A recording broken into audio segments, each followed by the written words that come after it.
Bago magsimula, mag-subscribe ka na sa channel at i-like ang video para hindi mo makaligtaan ang anumang detalye ng kwentong ito na kahanga-hanga.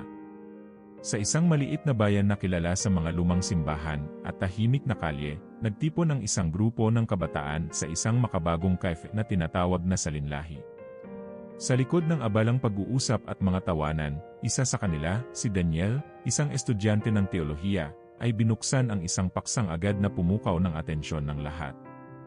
Alam niyo ba na may sinasabi ang Biblia tungkol sa mga totoo? Tanong niya habang iniikot ang tasa ng kape sa kanyang mga kamay. Tumigil ang iba sa kanilang mga ginagawa at nagkatinginan. Si Mara, na may mga maliliit na tatoo sa braso, ngumiti ng bahagya, pero ang mga mata niya ay nagpakita ng kaunting pag-aalala. Talaga?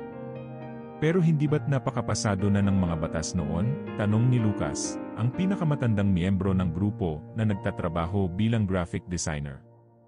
Ngumiti si Daniel at inilabas ang kanyang notebook. Pero kailangan nating alamin kung paano ito dapat unawain sa konteksto natin ngayon. Hindi lang ito simpleng issue, ito'y tungkol sa ating pananampalataya at kung paano natin tinatrato ang ating mga katawan. Ang kape sa paligid ay lumamig habang si Daniel nagsimula ng mahabang paliwanag. Sa lumang tipan, partikular sa aklat ng Levitico, may isang talata na madalas pag-usapan, huwag ninyong hihiwain ang inyong katawan para sa mga patay o maglalagay ng mga marka sa inyong sarili. Pero bakit nga ba ito nasusulat? Tanong ni Mara, naglalaro sa isip niya ang mga sagot na maaaring magdala ng kapayapaan sa kanyang kalooban. Naku, isa itong malalim na usapan, sagot ni Daniel. Nagsimula ito noong panahon na ang mga Israelita ay pinalaya mula sa pagkaalipin sa Ehipto. Ang Diyos ay nagbigay ng mga batas upang mailayo sila sa mga kaugaliang pagano at idolatriya na kanilang nakasanayan doon. Pumasok sa eksena si Andrea, isang batang pastor, na nakikinig sa kanilang usapan mula sa isang mesa sa tabi. Ang konteksto noon ay hindi lang tungkol sa mga marka, kundi sa pagpapakita ng pagtutol sa mga gawaing sumasalungat sa Diyos, sabi niya, sabay tagay ng baso ng tubig. Ngunit paano ito naangkop sa atin ngayon? Muling tanong ni Lucas, pilit na hinahanap ang sagot sa mga mata ni Daniel. Ang buong cafe ay tila naging isang maliit na silid-aralan na puno ng pananabik at kaalaman. Nagpatuloy ang usapan sa loob ng Salinlahi, at si Daniel ay muling nagsalita, ngunit sa pagkakataong ito ay mas seryoso ang kanyang tono. Kung titignan natin ang panahon ng lumang tipan, makikita natin na ang mga batas na ibinigay sa mga Israelita ay naglalayong mapanatili ang kanilang kabanalan at ang kanilang pagkakaiba sa mga paganong kultura sa paligid. Nagkibit balikat si Mara, pilit na inuunawa ang kasaysayan. Paano nga ba natin maisasalarawan ang mga panahong iyon? Tanong niya, tila nag-isip ng malalim. Isipin niyo ang isang komunidad na nababalot ng iba't ibang relihiyosong ritual, sagot ni Andrea, pinalalim ang usapan. Ang mga totoo noon ay hindi lamang simpleng dekorasyon, kundi may simbolismo ng pagsamba sa mga Diyos-Diyosan o bilang tanda ng pagluluksa para sa mga namatay. Kaya't ang mga batas na ito ay ginawa upang mapanatili ang kalinisan ng pananampalataya ng mga Israelita. Pero hindi ba't mayroon ding mga tuntunin na ngayon ay hindi na sinusunod ng mga Kristiyano? Tanong ni Lucas habang pinupunasan ang kanyang salamin. Tulad ng pagbabawal sa pagkain ng baboy o sa pagsusuot ng damit na gawa sa iba't ibang materyales. Tumango si Daniel na tila nagiging isang guro sa harap ng kanyang mga estudyante. Tama ka, Lucas. At dito pumapasok ang kahalagahan ng konteksto. Kailangan nating maunawaan na ang mga batas na ito ay para sa isang partikular na panahon at layunin. Habang nagpatuloy ang usapan, isang matandang lalaki na nakaupo sa likod ng cave, na hindi nila napansin kanina, ay sumingit sa pag-uusap. Alam nyo, noong bata pa ako, ang mga usapan tungkol sa mga totoo ay laging may kasamang takot at paghatol. Pero sa mga panahong iyon, ang batas ay batas, sabi niya habang iniikot ang kanyang mob. Nagulat ang grupo sa biglaang pagsali ng matanda, pero napangiti sila sa kanyang pag-amin. Ngayon, iba na ang pananaw ng mga tao. Ngunit ang tanong ay, alin sa mga batas na iyon ang talagang dapat sundin sa ating panahon? Dagdag pa ng matanda. Yan ang malaking tanong, sagot ni Andrea, tumingin kay Daniel na tila hinihingi ang susunod niyang mga salita. At para sagutin ito, kailangan nating talakayin ang pagbabago ng mga batas na ito sa pagdating ng bagong tipan. Tumahimik ang buong grupo habang binabasa ni Daniel ang isang talata mula sa kanyang lumang Biblia.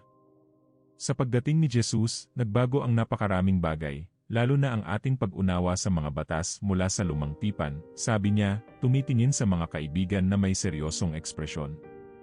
Bakit nga ba? Tanong ni Lucas, habang tinitingnan ang mga umiilaw na dekorasyon sa cave na tila mga bituin na nagliliwanag sa dilim. Ano ang kaibahan ng bagong tipan sa lumang tipan? Ngumiti si Andrea, itinulak ang kanyang upuan palapit sa grupo. Ang pagdating ni Jesus ay isang simbolo ng katuparan ng mga batas, hindi ng kanilang pagkawasak. Sa Marcos 7:11, sinabi ni Jesus na idineklara niyang malinis ang lahat ng pagkain, isang bagay na sumasalungat sa mga striktong utos ng lumang tipan tungkol sa mga bawal na pagkain. Sa madaling salita, ipinapakita nito na ang ilang mga kautusan ay para lamang sa mga Israelita noong panahong iyon at hindi na angkop sa bagong panahon ng pananampalataya. Pero hindi ba sinabi rin ni Jesus na dumating siya hindi upang sirain ang batas, kundi upang tuparin ito? Tanong ni Mara, ang kanyang noo ay nagkunot sa pag-isip. Tama, sagot ni Daniel. Ngunit ang pagtupad na ito ay nangangahulugan na siya ang katuparan ng mga sakripisyo at mga seremonyang iyon. Ang mga batas na nagtuturo sa kabanalan ng mga Israelita ay nagturo sa atin ng pangangailangan sa isang tagapagligtas. Ngayon, sa ilalim ng bagong tipan, tayo ay naligtas sa pamamagitan ng biyaya sa pamamagitan ni Jesus at hindi na sa pamamagitan ng mga tuntunin at ritual. Ang matandang lalaki sa likod, na ngayon ay nakuha na ang buong atensyon ng grupo, tumikim at nagtanong, ngayon, paano natin ilalapat ito sa usapan tungkol sa mga totoo? May sinasabi ba ang bagong tipan tungkol dito? Sumagot si Andrea, wala itong direktang binanggit, pero ang mga prinsipyong itinuro ni Pablo, tulad ng sa 1 Korinto 6:19-20, kung saan sinabi niyang ang ating katawan ay templo ng banal na espiritu, ay nagbibigay ng gabay kung paano natin dapat ituring ang ating katawan. Hindi ito laging tungkol sa pagbabawal, kundi kung paano natin ipinapakita ang paggalang sa ating mga sarili at sa Diyos. Napalunok si Mara at inalala ang mga oras na ginugol niya sa pag-isip kung tama ba ang kanyang desisyon na magpalagay ng totoo. Kaya, ang punto ay hindi lamang kung bawal o hindi, kundi kung ang isang bagay ay nagbibigay ng kaluwalhasyan sa Diyos, sabi niya, na may bagong liwanag sa kanyang mga mata. Nagtapos ang gabi na puno ng mga tanong at pagsasalamin. Ang mga ilaw sa cave ay nagsimulang pumikit-pikit, tila pinapahiwatig na malapit na itong magsara, pero hindi nagmamadali ang grupo. Ang kanilang mga puso at isipan ay puno ng mga bagong pananaw, at alam nilang ang paglalakbay na ito ay malayo pa sa katapusan. Sa sumunod na linggo, nagtipon muli sina Daniel, Mara, Lucas, Andrea, at ang misteryosong matandang lalaki, na kalaunan ay nakilala nila bilang Mang Isko, sa parehong cave. Ang usapan ngayon ay mas malalim, puno ng pag-isip at seryosong pagsusuri. Sa gitna ng mahinang ingay ng mga kutsarang humahampas sa mga tasa, bumukas ang paksa tungkol sa hermeneutika. Para maunawaan natin ng tama ang Biblia, kailangan nating pag-aralan ang tinatawag na hermeneutika, simula ni Daniel habang pinagmamasdan ang mga kaibigan. Ito ang sining ng interpretasyon, ang paraan kung paano natin inuunawa ang konteksto ng mga salita sa Biblia. Napataas ang kilay ni Lucas. Kaya parang nagsasabi ka na may mga bagay sa Biblia na hindi dapat kunin sa literal na paraan. At hindi, sagot ni Andrea, sumandal sa kanyang upuan. Hindi natin dapat baliwalain ang kahulugan ng mga salita, pero dapat nating tandaan na ang mga ito ay isinulat sa iba't ibang panahon, para sa iba't ibang tao, at may partikular na kontekstong dapat isaalang-alang. Halimbawa, dagdag ni Daniel, ang utos sa Levitico na bawal ang mga tatoo ay para sa mga Israelita na pinalilibutan ng mga paganong tribo na gumagamit ng mga tatoo sa kanilang mga ritual na pagsamba. Ang konteksto noon ay upang ilayo sila sa mga nakagawiang sumasalungat sa Diyos. Nakakaintindi na ako, sabi ni Mara, habang iniisip ang kanyang mga sariling tatoo. Pero paano kung hindi na naangkop ang mga tuntuning iyon sa kasalukuyan? Paano natin malalaman kung ano ang dapat sundin? Ngumiti si Mang Isko, lumalalim ang mga kunot sa kanyang noo, tila may baon na mga kwento mula sa kanyang karanasan. Naaalala ko noong bata pa ako, madalas naming pagtalunan ang mga literal na interpretasyon ng Biblia. May isang guro sa amin na nagsabi, Ang tunay na pagmamahal sa Diyos ay hindi lamang nasusukat sa pagsunod sa mga utos, kundi sa pag-unawa kung bakit ibinigay ang mga ito. Tumango si Andrea, tumingin sa paligid na tila sinusukat ang epekto ng kanyang sasabihin. Sa bagong tipan, maraming beses na binanggit ni Pablo na ang mga kautusan ay hindi dapat maging pabigat, kundi gabay sa pamumuhay ng may kabanalan. Kaya't kapag iniisip natin ang mga totoo, o anumang desisyon na may kinalaman sa ating katawan, kailangan nating tanungin, ang ginagawa ko ba ay nagbibigay pugay sa Diyos? Paano natin ito maisasagawa sa pang-araw-araw? Tanong ni Lucas, na tila nakahanap ng bagong tanong na dapat sagutin. Nandiyan ang hermeneutika, sabi ni Daniel, muling kumuha ng sipi mula sa kanyang notebook. Sa pamamagitan ng pag-aaral at pagninilay sa konteksto ng mga sinasabi sa Biblia, nalalaman natin kung paano ito ilalapat sa makabagong panahon. Ang ating layunin ay hindi lamang maging tagasunod ng mga letra, kundi maging mga tagapagtaguyod ng espiritu ng mga salita ng Diyos.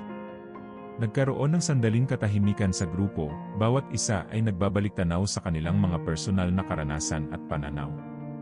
Napansin ni Mara na ang kanyang mga pagdududa ay nagsimulang matunaw, palitan ng pag-unawa at kapanatagan. Sa tingin ko, mas malinaw na ngayon, sabi ni Mara na may ngiti sa kanyang mga labi. Ang tanong ay hindi lang kung bawal o hindi ang isang bagay, kundi kung paano ito nagre-reflect sa ating pananampalataya at relasyon sa Diyos.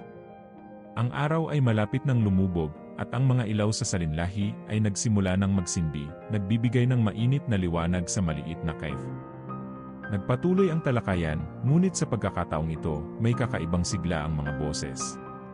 Tila ang bawat isa ay mas handa ng harapin ang mas malalim na usapan tungkol sa mga totoo sa makabagong konteksto.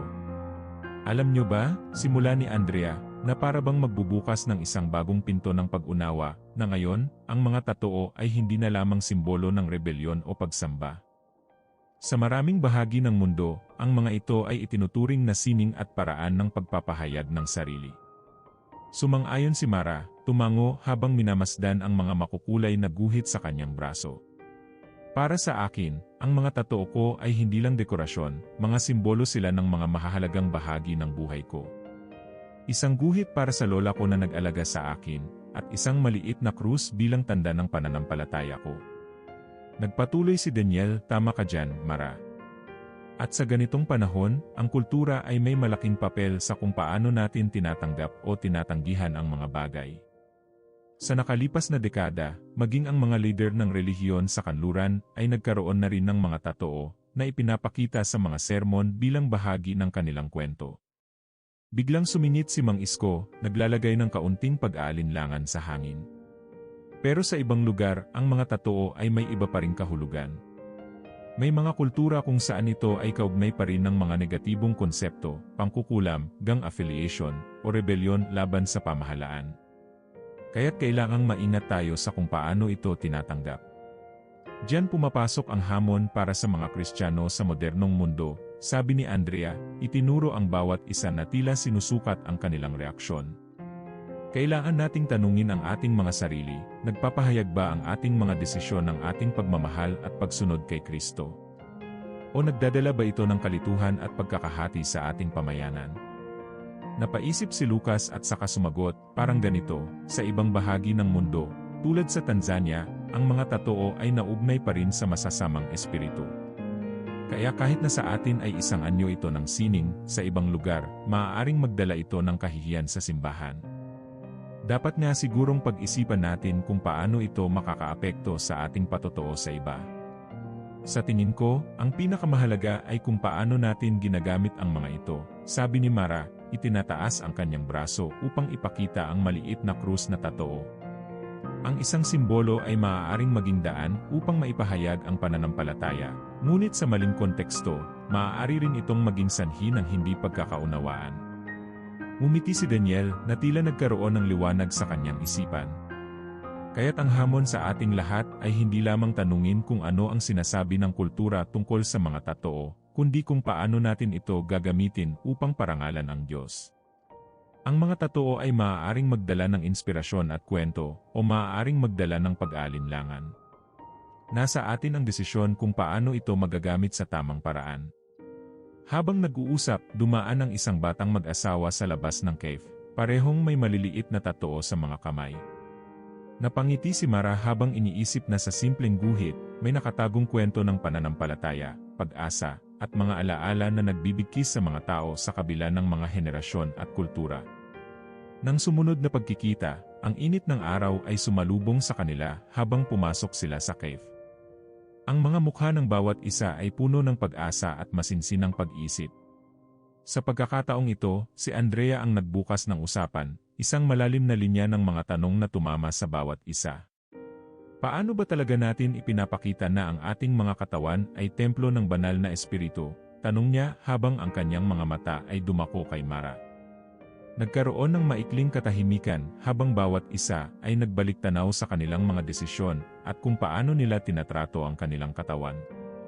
Hindi ba't sinabi ni Pablo sa 1 Korinto 6:11 negatibo 20 na hindi ba ninyo alam na ang inyong katawan ay templo ng banal na espiritu na nasa inyo na inyong tinanggap mula sa Diyos?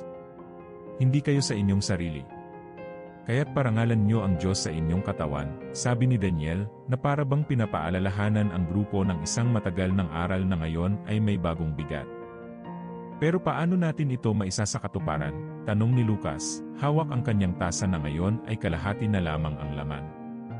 Hindi lang naman ito tungkol sa mga totoo, kundi sa kabuuan ng ating pamumuhay. Ngumiti si Andrea at inilatag ang isang kwento mula sa kanyang mga karanasan bilang pastor. May isang binatilyo sa aming kongregasyon na nagtanong sa akin, Pastor, kung magpapatato ako ng talata mula sa Biblia sa aking braso, mali ba yun? Alam niyo kung ano ang sagot ko? Depende sa kung bakit mo ito ginagawa. Tinignan niya ang bawat isa, at nagpatuloy, kung ang layunin mo ay ipakita ang iyong pananampalataya, at ito ay nagdadala ng inspirasyon, maaaring ito'y isang paraan ng pagbibigay ng kaluwalhatian sa Diyos. Ang ganda ng sinabi mo, Andrea, sambit ni Mara habang marahang hinawakan ang maliit na krus sa kanyang braso. Dahil sa totoo kong ito, maraming beses akong natanong tungkol sa aking pananampalataya. Parang naging simula ito ng pag-uusap tungkol sa Diyos. Sumingit si Mang Isko, bumuntong hininga bago nagsalita. Pero alam nyo, sa kabila ng lahat ng ito, ang mahalaga ay ang ating intensyon. Ang katawan ay templo, pero hindi ibig sabihin na laging perpekto o walang bahid. Ang templo ay banal dahil sa espiritu na nananahan dito, hindi lamang sa panlabas na anyo. Nagpatuloy si Daniel, iniisip ang mga sinabi ni Mang Isko. Kaya ang pag-isip sa kung paano natin ginagamit ang ating katawan ay dapat laging may kinalaman sa layunin at intensyon. Tayo ba ay nagpaparangal sa Diyos o nagpapahayag lamang ng ating sarili sa paraang hindi kaaya-aya? Tumango si Lucas, tila nadadala sa kanilang diskusyon. Sa palagay ko, ang mga totoo o anumang bagay na ginagawa natin sa ating katawan ay dapat magdala ng kahulugan. Dapat itong maging isang paalala sa atin at sa iba na tayo ay mga anak ng Diyos at ang ating mga aksyon ay isang pagpapakita ng ating pagmamahal at paggalang sa Kanya. Habang nag-uusap pa sila, nagbukas ang pintuan ng cave at pumasok ang isang batang babae na may malalaking tatoo sa mga braso. Ngumiti ito sa grupo bago umupo sa isang mesa sa sulok, hindi alam na siya ay nagbigay ng inspirasyon sa kanilang usapan.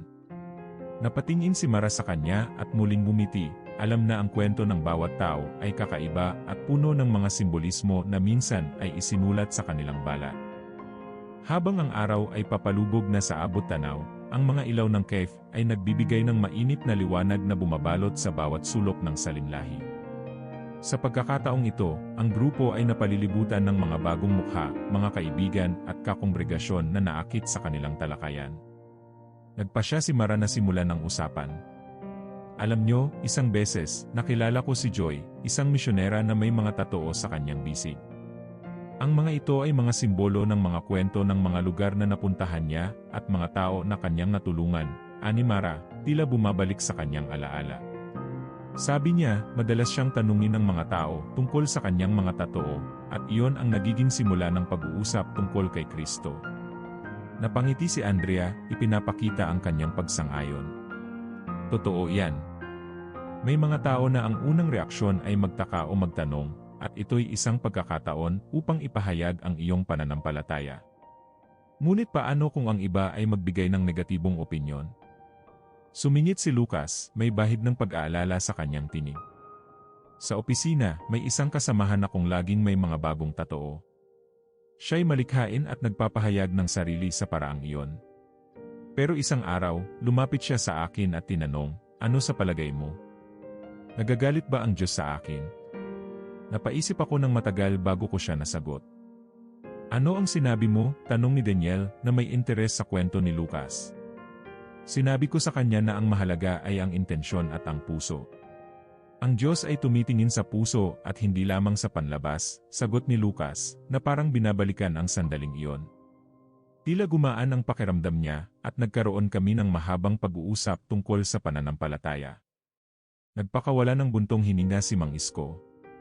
Nakakatuwa na sa modernong panahon, ang mga tatoo ay naging simbolo ng mga personal na kwento at ekspresyon at hindi na lamang mga marka ng rebelyon o paglaban. Pero kahit paano, dapat pa rin nating isaalang-alang ang konteksto. Sa ibang lugar, ang mga tatoo ay naugnay pa rin sa negatibong imahe. Tumingin si Daniel sa kanyang mga kaibigan, muling binubuksan ang isang bagong tanong. Sa tingin nyo, paano natin mapapanatili ang balanse sa pagitan ng pagpapahayag ng sarili at ang pagpapakita ng tamang imahe bilang Kristiyano? Dapat bang ipaliwanag natin sa bawat isa kung bakit natin pinili ang ating mga tatoo? Muling nagsalita si Andrea na may mapanatag na tinig. Sa tingin ko, mahalaga na ang ating mga tatoo, kung pipiliin natin na magkaroon nito, ay may layuning magbigay ng inspirasyon o magbukas ng usapan tungkol sa pananampalataya. Pero ang mas mahalaga, dapat nating tandaan na ang ating patotoo ay higit pa sa kung ano ang nakikita sa ating balat. Ito ay kung paano tayo namumuhay at kung paano natin pinapakita ang pag-ibig ng Diyos. Habang nagpatuloy ang usapan, ang mga bagong mukha sa cave ay nagsimulang makisali. Ang isang batang babae na may mga tatoo ng mga talata sa Biblia ay nagtanong, "Kailangan ko bang laging ipagtanggol ang aking mga desisyon sa harap ng ibang tao, o sapat na ba ang alam kong ginagawa ko ito para sa Diyos?" Napatingin ang grupo sa kanya, at si Mara ang unang sumagot, "Sa palagay ko, hindi mo kailangang laging magpaliwanag. Ang iyong mga desisyon ay sa pagitan mo at ng Diyos. Ngunit kung ang iyong tatoo ay nagdadala ng pag-asa o nagbubukas ng pag-uusap tungkol sa pananampalataya, nagagawa na nito ang layunin nito." Nagkaroon ng tahimik na sandali sa kaife, na puno ng pagmumuni-muni at mga ngiting puno ng pag-asa. Ang mga tatoo, kahit paano ay naging simbolo hindi lamang ng pagpapahayag ng sarili, kundi ng mga kwento ng pananampalataya, pagsubok, at tagumpay na nag-ugnay sa kanila sa kanilang pamayanan at sa kanilang pananampalataya. Dumating ang gabi at ang cave ay tila isang maliit na katedral, puno ng mga pag-uusap at halakhakan. Sa huling pagkakataon, ang grupo ay nagtipon-tipon, bawat isa ay may dalang kakaibang liwanag sa kanilang mga mata. Sa gitna ng kanilang bilog, si Daniel ay tumayo at mumiti, handang magbigay ng panghuling mensahe. Sa lahat ng ating napag-usapan, ano nga ba ang tunay na aral na makukuha natin tungkol sa mga tatoo at sa ating pananampalataya? Tanong niya, habang ang iba ay tahimik na naghintay sa kanyang mga salita. Na ang lahat ay bumabalik sa ating puso, sabi ni Andrea, nakatingin sa mga kaibigan na parang pinapanday ang kanilang samahan. Ang ating mga desisyon, kahit gaano kaliit o kalaki, ay sumasalamin sa kung paano natin tinitingnan ang ating relasyon sa Diyos. Ang tanong na dapat nating itanong ay hindi lamang kung bawal o hindi, kundi kung ito ba ay nagdadala ng kaluwalhatian sa Kanya. Tumango si Mara at nagsalita. "Ang krus na ito sa aking braso ay hindi lamang dekorasyon. Ito ay paalala na, sa bawat araw, ako ay isang tagasunod ni Kristo. Ito ay isang paraan ng pagsabi na ako ay kanyang anak, sa kabila ng lahat ng kahinaan." Ngumiti si Lucas, may bahid ng kaluwagan sa kanyang mukha. Sa palagay ko, ang mga tatoo ay maaaring maging isang paraan ng pagkwento ng ating buhay at ng ating pananampalataya. Hindi ito tungkol sa tinta sa ating balat, kundi sa mensaheng isinasalamin nito sa ating mga aksyon at sa ating patotoo sa iba. Tumikim si Mang Isko, ang kanyang mga mata ay puno ng karunungan mula sa mga taon ng karanasan. Mahalaga na maging maingat at responsable. Pero sa huli, ang bawat tao ay may kanya-kanyang paglalakbay. At ang Diyos ay tinitingnan ang ating puso, higit pa sa kung ano ang nakikita sa ating panlabas. Paano natin maipapakita sa ating mga desisyon na tayo ay mga anak ng Diyos? Tanong ng batang babae na nakikinig sa kanila mula sa isang sulok. Sagot ni Andrea, sa pamamagitan ng pamumuhay na puno ng pag-ibig, paggalang, at pagpapakumbaba. Ang ating mga tatoo, damit, o kahit anong anyo ng pagpapahayag ay hindi dapat maging hadlang sa ating patotoo, kundi isang paanyaya sa iba na makilala kung sino si Kristo sa ating buhay. Paalala rin ito na ang bawat isa ay may kanya-kanyang desisyon at pag-unawa, dagdag ni Daniel. Hindi tayo dapat humatol, kundi magmahal at umintindi. Kung may tatoo ka man o wala, ang mahalaga ay ang iyong pagsunod at pagmamahal sa Diyos at sa kapwa. Habang ang gabi ay lumalalim, naramdaman ng bawat isa na ang kanilang talakayan ay higit pa sa mga tatoo. Ito ay tungkol sa pagiging totoo sa kanilang pananampalataya, sa kanilang mga sarili, at sa iba. Tumayo si Mara at tiningnan ang mga kaibigan. Sa huli, ang ating kwento ay hindi lamang isinusulat sa tinta, kundi sa mga desisyon na ating ginagawa at sa pagmamahal na ating ibinibigay. Nagkaroon ng katahimikan na puno ng pagsang-ayon.